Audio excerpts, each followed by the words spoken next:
தூக்கங்களை தூக்கிச் சென்றாய், ஏக்கங்களை தூவிச் சென்றாய். உன்னை தாண்டி போகும்போது வீசும் காற்றின் வீச்சு வேறு. நில் என்று நீ சொன்னால் என் காலம் நகராதே. நீ சூடும் பூவெல்லாம் ஒருபோதும் முதிராதே. காதல் என்னை கேட்கவில்லை, கேட்டால் அது காதல் இல்லை. Hello friends, welcome back to Anitha lifestyle. எல்லோரும் எப்படி இருக்கீங்க? ஹோப் எல்லோரும் ஹெல்த்தியாக ஹாப்பியாக இருக்கீங்க நம்புகிறேன். இந்த வீடியோவில் சமையலுக்கு ஹெல்ப்பாக இருக்கிற மாதிரி முன்னாடியே பிளான் பண்ணி இந்த மாதிரி ரெடி பண்ணி வச்சுக்கிட்டோம்னா நமக்கு டென்ஷனே இல்லாமல் ஃப்ரீயாக சமைக்கலாம். அதோட 2 ரெசிபியும் ஷேர் பண்ணியிருக்கேன்.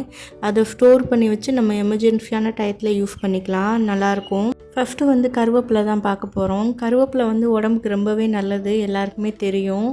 ஸ்கின்னுக்கும் நல்லது, அதோட ஹேருக்கும் ரொம்பவே நல்லது.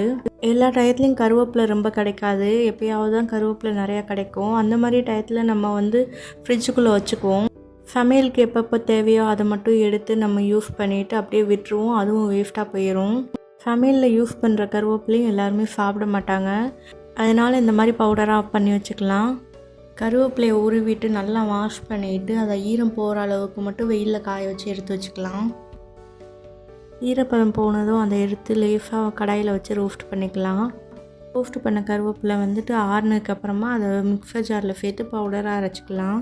இந்த பவுடர் அப்படியே ஒரு பாக்ஸில் போட்டு ஸ்டோர் பண்ணி வச்சுக்கலாம். இவ்வளோ நாளாக ஆனாலும் கெட்டு போகாது. இது மோர் அடித்து குடிக்கும் போது அதில் சேர்த்துக்கலாம், இல்லைன்னா சமையலில் கூட ஒரு ஸ்பூன் அப்படியே பவுடராக சேர்த்துக்கலாம். தோசை பண்ணும் போது அது மேலே தூவி விட்டு கருவேப்பிலை தோசையாக எடுத்துக்கலாம், இல்லை சப்பாத்தி பண்ணும் போதும் அந்த மாதிரி பண்ணிக்கலாம். கருவேப்பிலை பவுடரோட தயிர் இல்லை முட்டை சேர்த்து ஹேர் பேக்காக கூட அப்படியே எடுத்துக்கலாம். இல்லைன்னா டெய்லியும் ஒரு ஸ்பூன் எம்டி ஸ்டொமக்கில் எடுத்துக்கிட்டோம்னா உடம்புக்கு ரொம்பவே நல்லது. கருவேப்பிலையை வேஸ்ட் பண்ணாமல் இந்த மாதிரி பவுடராக பண்ணி வச்சுக்கலாம். கருவேப்பிலை நிறையா கிடைக்கும் போதெல்லாம் நான் இந்த மாதிரி தான் ப்ரிப்பேர் பண்ணி வச்சுக்குவேன்.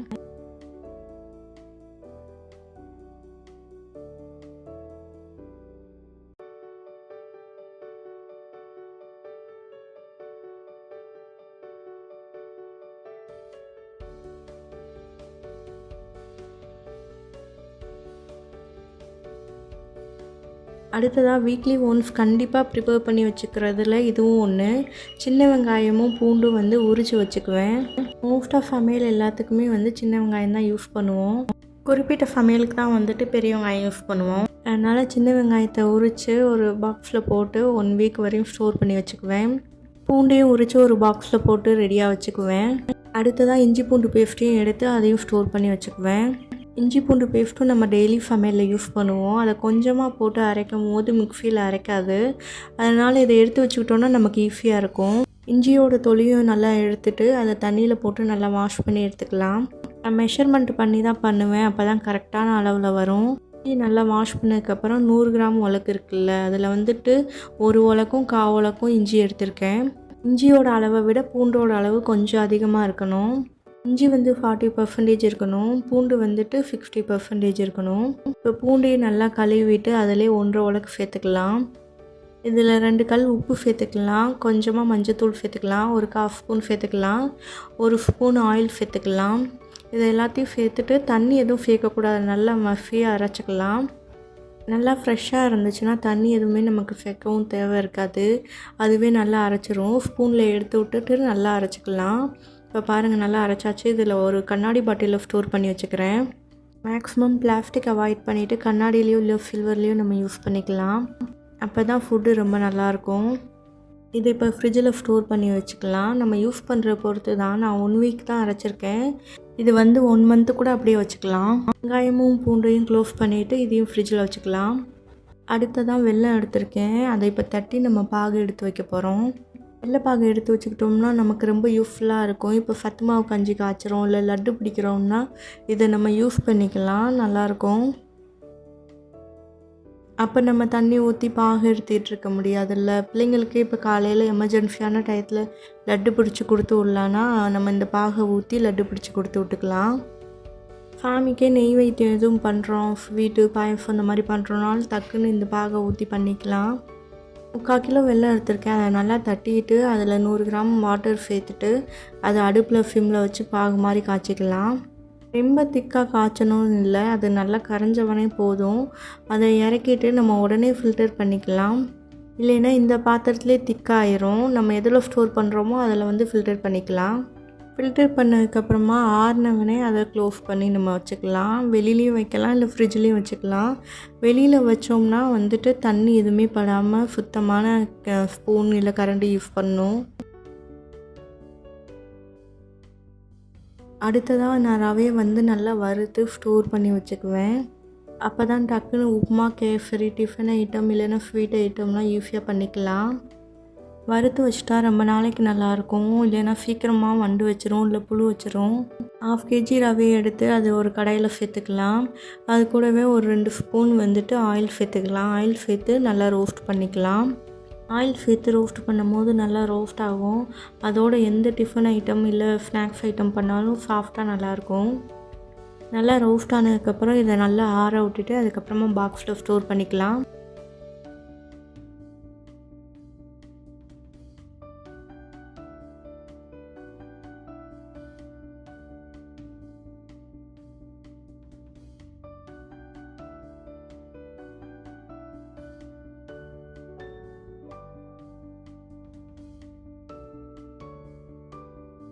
நல்லா ஆறிடுச்சு. இப்போ ஒரு பாக்ஸில் ஸ்டோர் பண்ணி வச்சுக்கலாம்.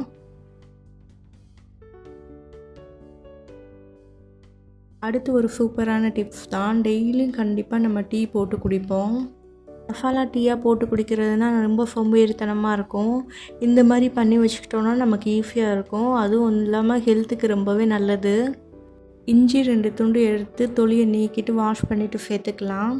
அது கூடவே 10 ஏலக்காய், 10 கிராம்பு சேர்த்துக்கலாம். 4 பட்டை துண்டு சேர்த்துக்கலாம். வரமல்லி 2 ஸ்பூன் சேர்த்துக்கலாம். இது எல்லாத்தையும் நல்லா பவுடராக அரைச்சிக்கலாம். டெய்லி மசாலா டீ போடும்போது ஸ்பைசஸ்லாம் நல்லா அரைப்படாது. நம்ம 1, 2 தான் தட்டுவோம். இந்த மாதிரி மொத்தமாக நம்ம அரைச்சி வச்சுக்கிட்டோம்னா நமக்கு யூஸ்ஃபுல்லாக இருக்கும். இதில் மிளகு மட்டும் சேர்க்க மறந்துட்டேன். ஒரு 1/4 ஸ்பூன் மிளகு இல்லை 10 மிளகு மட்டும் சேர்த்து நல்லா அரைச்சிக்கலாம்.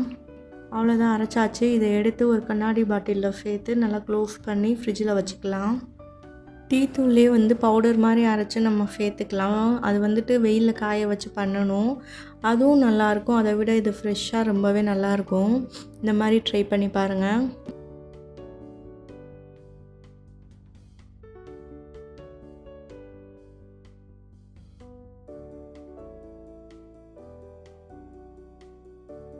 அடுத்ததாக வந்து தக்காளி தொக்கு தான் பண்ண போகிறோம். இது ரொம்பவே நல்லாயிருக்கும். அதுவும் இல்லாமல் நம்ம எமர்ஜென்சியான டயத்தில் யூஸ் பண்ணிக்கலாம். தக்காளி விலை கம்மியாக இருக்கும் போது இந்த மாதிரி நிறையா பண்ணி வச்சுக்கிட்டோன்னா நமக்கு யூஸ்ஃபுல்லாக இருக்கும். தக்காளி சாதம், தக்காளி தொக்குனா எல்லாருக்குமே ரொம்ப பிடிக்கும். இது சப்பாத்தி, இட்லி, தோசை, சாதத்து கூட சேர்த்து கிளறி கொடுக்கலாம். ரொம்ப நல்லாயிருக்கும். நான் 2 kg தக்காளி எடுத்திருக்கேன் தக்காளி தொக்கு பண்ணுறதுக்கு. இதை நல்லா வாஷ் பண்ணிடணும். வாஷ் பண்ணிவிட்டு இந்த மேலே காம்பு மாதிரி இருக்குல்ல, இதை மட்டும் ரிமூவ் பண்ணிவிட்டு நம்ம கட் பண்ணிக்கலாம். நம்ம மிக்ஸியில் அரைக்க தான் போகிறோம், அதனால் எப்படி வேணாலும் கட் பண்ணிக்கலாம். நான் நீல வாக்கில் கட் பண்ணிக்கிறேன்.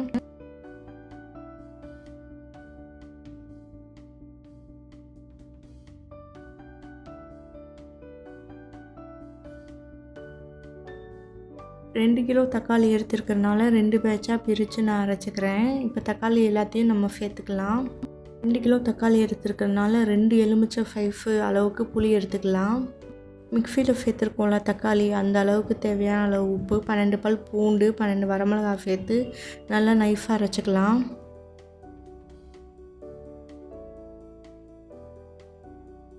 2 கிலோ தக்காளி எடுத்துருக்கிறதுனால 200 ml நல்லெண்ணெய் சேர்த்துக்கிறேன். 1 கிலோ தக்காளியாக இருந்தால் 100 ml நல்லெண்ணெய் சேர்த்துக்கலாம். எண்ணெய் நல்லா காஞ்சதும் 1 ஸ்பூன் கடுகு சேர்த்துக்கிறேன்.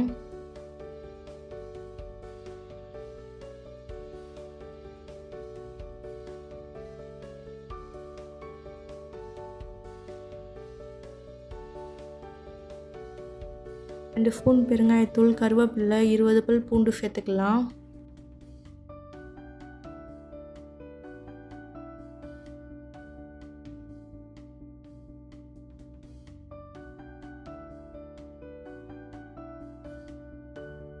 ஒரு 2 நிமிஷம் மட்டும் நல்லா வதக்கிட்டு இப்போ நம்ம அரைச்சி வச்சுருந்த தக்காளியை சேர்த்துக்கலாம். இதை இப்போ நல்லா மிக்ஸ் பண்ணி விட்டுக்கலாம்.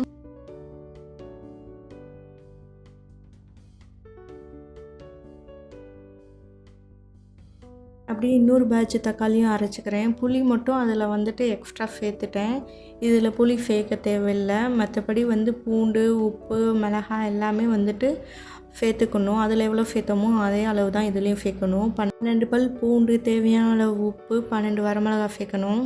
சேர்த்து இதையும் நல்லா நைஸாக அரைச்சிட்டு இது கூடவே சேர்த்துக்கலாம். சேர்த்து நல்லா க்ளோஸ் பண்ணி மூடி வச்சிடலாம். இல்லைன்னா எல்லா பக்கமும் தெரிச்சிரும். க்ளோஸ் பண்ணி வச்சுட்டு ஒரு 5 மினிட்ஸ்க்கு ஒன்ஸ் வந்துட்டு நம்ம கிளறி விட்டுக்கிட்டே இருக்கணும். இது ஒரு 30 மினிட்ஸ் ஆகும். பார்த்திங்கன்னா 25 மினிட்ஸ் ஆயிடுச்சு. இங்கே பார்த்திங்கன்னா நல்லா தெரிச்சிருக்கு. 5 நிமிஷத்துக்கு ஒருக்கா வந்துட்டு நான் ஓப்பன் பண்ணி நல்லா கிளறி விடுவேன். அப்போ வந்துட்டு இந்த மாதிரி தெரிச்சிருச்சு.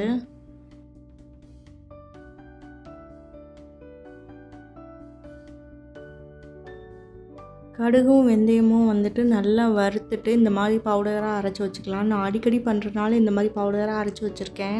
அது ஒரு 2 ஸ்பூன் சேர்த்துக்கலாம். உப்பு பத்தலைன்னா வந்து இந்த ஸ்டேஜில் நீங்கள் சேர்த்துக்கலாம். அது கூடவே சின்ன சைஸ் வந்துட்டு வெல்லம் சேர்த்துக்கலாம். அப்போ தான் வந்துட்டு டேஸ்ட் நல்லாயிருக்கும். நல்லா கிளறி விட்டுக்கலாம். ஒரு 10 மினிட்ஸ் மட்டும் சிம் ஃப்ளேம்லேயே நல்லா வதங்கட்டும்.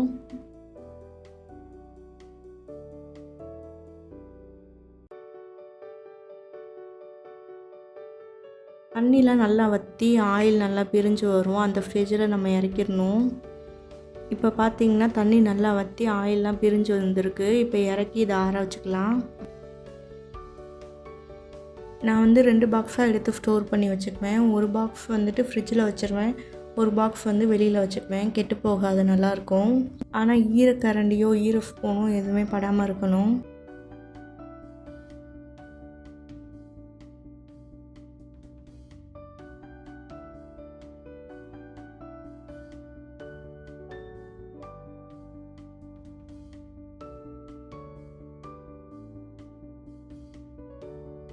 செய்யும் போது எனக்கு சாப்பிட்ணும் போல் இருந்துச்சு. சாதம் வேறு இருந்துச்சா, அதனால் வந்துட்டு கடாயிலே அப்படியே கொஞ்சமாக போட்டு கிளறி சாப்பிட்டோம். இந்த பாக்ஸில் பார்த்திங்கன்னா தெரியும், ஆயில் வந்துட்டு மேலே எவ்வளோ மிதக்குது. இந்த மாதிரி இருக்கணும்.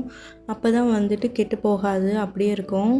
வெளியூரில் போய் ஒர்க் பண்ணுறவங்க, ஹாஸ்டலில் தங்கி படிக்கிற பிள்ளைங்கள்லாம் இருக்காங்கள்ல, இந்த மாதிரி செஞ்சு கொடுத்து விட்டோம்னா அவங்களுக்கு ரொம்ப நாளைக்கு யூஸ் ஆகும், கெட்டு போகாது. இது ஆறுனதுக்கப்புறம் தான் வந்துட்டு நம்ம க்ளோஸ் பண்ணணும். இல்லைன்னா வேர்வை தண்ணி வடியும். நல்லா ஆறுனதுக்கப்புறம் நம்ம க்ளோஸ் பண்ணி வச்சுக்கலாம்.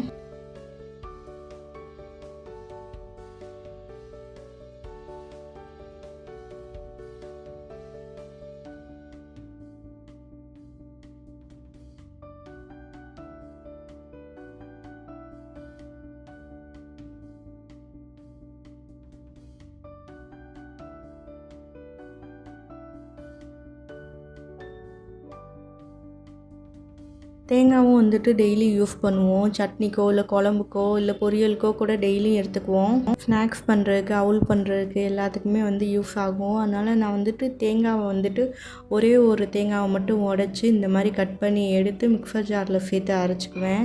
அரைச்சி பவுடர் பண்ணி அதை வந்துட்டு ஒரு பாக்ஸில் போட்டு ஸ்டோர் பண்ணி ஃப்ரிட்ஜில் வச்சுருவேன். துருவியும் பாக்ஸில் போட்டு எடுத்து வச்சுக்கலாம். எனக்கு என்னமோ இந்த மெத்தட் ஈஸியாக இருக்குது, அதனால் நான் இந்த மாதிரி ஃபாலோ பண்ணிகிட்ருக்கேன். ஒரு தேங்காய் தானே எடுக்கிறோம், அதனால எனக்கு வந்துட்டு ஒரு 4 டேஸ் இல்லை 1 வீக்குள்ளேயே காலி ஆயிரும்.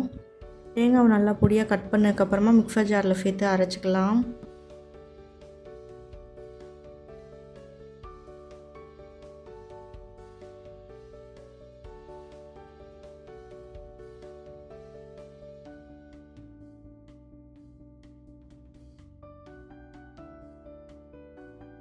இப்போ பாருங்கள், தேங்காய் நல்லா அரைச்சிருச்சு. சில்வர் டிஃபன் பாக்ஸில் சேர்த்து நல்லா க்ளோஸ் பண்ணி ஃப்ரிட்ஜில் வச்சுருவேன்.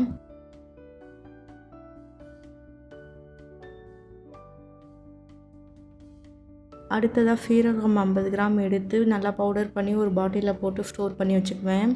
இது டெய்லியும் வந்து நம்ம தட்டும் போது வந்துட்டு நல்லா அரைப்படாது. இந்த மாதிரி அரைச்சி வச்சுக்கிட்டோம்னா நமக்கு யூஸ்ஃபுல்லாக இருக்கும்.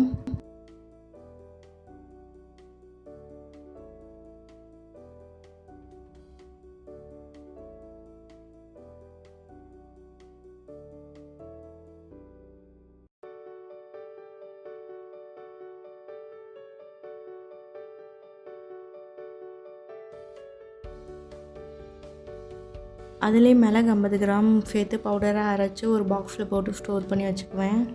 இந்த அளவாச்சும் அரைக்கும் போது தான் நல்ல பவுடராக அரையும். இந்த அளவுக்கு அரைச்சி எடுத்து வச்சுக்குவேன்.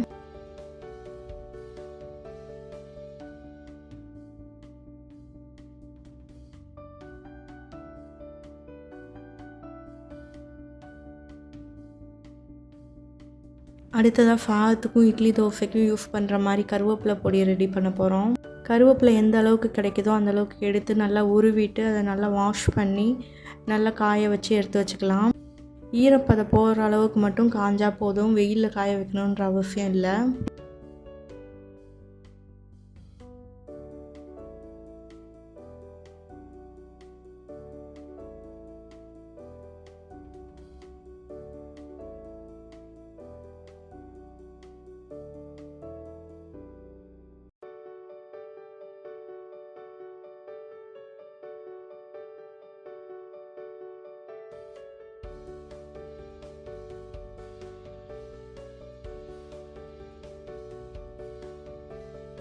ஈரப்பதம் போகிற அளவுக்கு மட்டும் காய வச்சுட்டு அதை ஒரு கடாயில் சேர்த்து நல்லா ரோஸ்ட் பண்ணிக்கலாம். சிம்லேயும் இல்லை மீடியம் ஃப்ளேம்லேயும் வச்சு நல்லா ரோஸ்ட் பண்ணிக்கலாம்.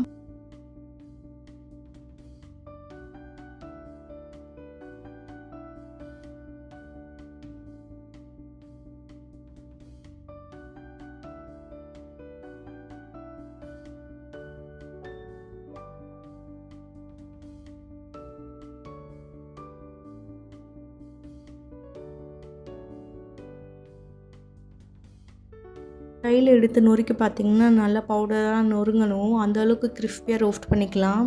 நான் கருவேப்பிலை நிறையா எடுத்துருக்கறனால அந்தளவுக்கு ஏற்ற மாதிரி பருப்பெல்லாம் சேர்த்துக்கிறேன்.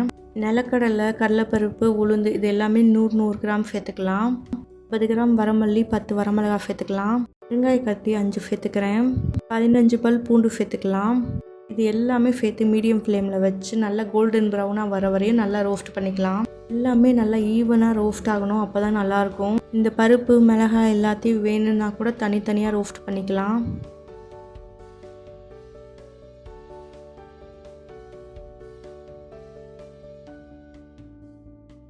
இப்போ பாருங்கள் நல்லா பொன்னிறமாக ரோஸ்ட் ஆயிடுச்சா. இது கருவேப்பிலை ஆற வச்சுருக்கோம்ல, அது கூட சேர்த்து நல்லா ஆற வச்சுக்கலாம்.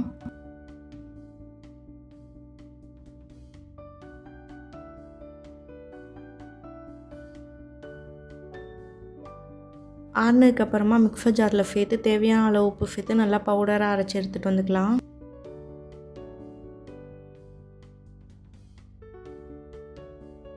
கருவேப்பிலை பொடி ரெடி ஆயிடுச்சு. இது இட்லி தோசை கூட வச்சு நல்லெண்ணெய் ஊற்றி அப்படியே சாப்பிட்டுக்கலாம். இல்லைன்னா சாதத்தில் போட்டு நல்லா கிளறிக்கலாம்.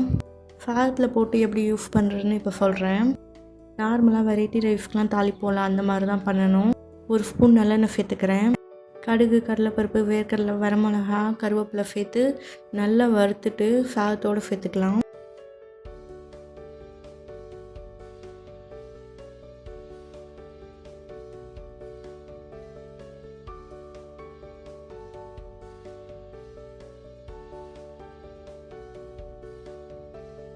எடுத்துருக்கிற சாதத்தோட அளவுக்கு ஏற்ற மாதிரி கருவேப்பிலை பொடி சேர்த்துக்கலாம். இப்போ இதை நல்லா கிளறி விட்டுக்கலாம்.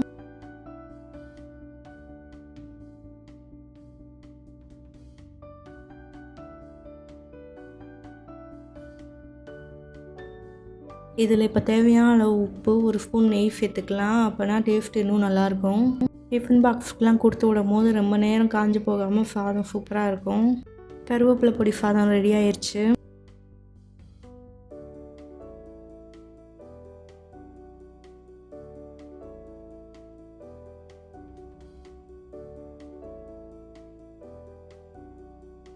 இந்த வீடியோ எல்லாருக்கும் யூஸ்ஃபுல்லாக இருக்கும்னு நினைக்கிறேன். இது வரைக்கும் என் சேனலை பார்த்த எல்லாருக்குமே நன்றி. சப்ஸ்கிரைப் பண்ணாமல் இருந்தீங்கன்னா சப்ஸ்கிரைப் பண்ணிவிட்டு கூடவே அந்த பெல் பட்டனையும் கிளிக் பண்ணி வச்சுக்கோங்க. அப்போ தான் நான் போடுற எல்லா வீடியோ உங்களுக்கு நோட்டிஃபிகேஷனில் வரும். Keep supporting me and thanks for வாட்சிங்.